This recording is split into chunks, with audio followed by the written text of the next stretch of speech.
ಪಟಾಕಂಗಳ ಬಳಕೆಯ ಸಮಯದಲ್ಲಿ ಕ್ರಮಗಳು ಪಟಾಕಂಗಳನ್ನು ಬಳಸುವಾಗ ಕೆಳಗಿನ ಸುರಕ್ಷತಾ ಕ್ರಮಗಳನ್ನು ಅನುಸರಿಸುವುದು ಅತ್ಯಗತ್ಯ. ತೆರೆದ ಪ್ರದೇಶ. ಪಟಾಕಂಗಳನ್ನು ಯಾವಾಗಲೂ ತೆರೆದ ಮತ್ತು ವಿಶಾಲವಾದ ಪ್ರದೇಶದಲ್ಲಿ ಮಾತ್ರ ಹಚ್ಚಿ.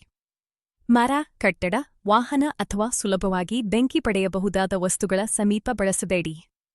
ಸುರಕ್ಷಿತ ದೂರ. ಪಟಾಕಿ ಹಾರಲು ಅಥವಾ ಸಿಡಿಯಲು ಆರಂಭಿಸಿದ ನಂತರವೂ ಅದರಿಂದ ಸುರಕ್ಷಿತ ದೂರವಿರಿ. ಎಂದೂ ಪಟಾಕಿಯನ್ನು ಕೈಯಲ್ಲಿ ಹಿಡಿದು ಸಿಡಿಸಬೇಡಿ. ಮಕ್ಕಳ ಮೇಲ್ವಿಚಾರಣೆ. ಮಕ್ಕಳು ಪಟಾಕಿ ಬಳಸುವಾಗ ಪ್ರಬುದ್ಧ ವಯಸ್ಕರ ಮೇಲ್ವಿಚಾರಣೆ ಅನಿವಾರ್ಯ. ಅವರಿಗೆ ಸೂಕ್ತ ಮಾರ್ಗದರ್ಶನ ನೀಡಿ ಮತ್ತು ಅಪಾಯಕಾರಿ ಪಟಾಕಂಗಳಿಂದ ದೂರವಿರಿಸಿ. ಸೂಕ್ತ ಬಟ್ಟೆಗಳು. ಹತ್ತಿ ಅಥವಾ ಬಟ್ಟೆಯಂಥ ಸುಡದ ಬಟ್ಟೆಗಳನ್ನು ಧರಿಸಿ. ಸಿಂಥೆಟಿಕ್ ಬಟ್ಟೆಗಳು ಬೆಂಕಿ ಪಡೆದುಕೊಳ್ಳಬಹುದು. ದೇಹ ರಕ್ಷಣೆ. ಕಣ್ಣು ಮತ್ತು ಕಿವಿಗಳನ್ನು ರಕ್ಷಿಸಲು ಗಾಗಲ್ಸ್ ಮತ್ತು ಇಯರ್ ಪ್ಲಗ್ಗಳನ್ನು ಬಳಸಲು ಪ್ರಯತ್ನಿಸಿ. ನೀರಿನ ಸನ್ನದ್ಧತೆ. ಬಳಸಿದ ಪಟಾಕಂಗಳ ಕಾಂಡಗಳು ಮತ್ತು ಕಸ್ಕುಪ್ಪೆಗಳನ್ನು ತಕ್ಷಣವೇ ನೀರಿನ ಬಕೆಟ್ನಲ್ಲಿ ತೊಳೆದು ಹಾಕಿ. ಅಗತ್ಯಕ್ಕಾಗಿ ಮರಳು ಅಥವಾ ಅಗ್ನಿಶಾಮಕ ಸಲಕರಣೆ ಸಿದ್ಧವಿರಲಿ. ದೋಷಯುಕ್ತ ಪಟಾಕಿಗಳು. ಸರಿಯಾಗಿ ಸಿಡಿಯದ ಪಟಾಕಿಗಳನ್ನು ಮತ್ತೆ ಹಚ್ಚಲು ಪ್ರಯತ್ನಿಸಬೇಡಿ. ಅವುಗಳನ್ನು ನೀರಿನಲ್ಲಿ ನೆನೆಸಿ ಹಾಕಿಬಿಡಿ.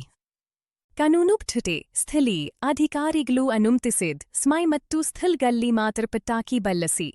ಗುಣಮಟ್ಟದ ಉತ್ಪನ್ನ. ಖಾಯನ್ ಅಂಗಡಿಗಳಿಂದಲೇ ISI ಗುರುತು ಇರುವ ಗುಣಮಟ್ಟದ ಪಟಾಕಂಗಳನ್ನು ಮಾತ್ರ ಖರೀದಿಸಿ. ಜಾಗರೂಕತೆ ಮತ್ತು ಜವಾಬ್ದಾರಿಯುತ ಬಳಕೆಯಿಂದಾಗಿ ದೀಪಾವಳಿಯಂಥ ಸಂತೋಷ ಘಟನೆಯಾಗಿ ಪರಿವರ್ತನೆಯಾಗಿರುವುದನ್ನು ತಿಳಿಯಬಹುದು.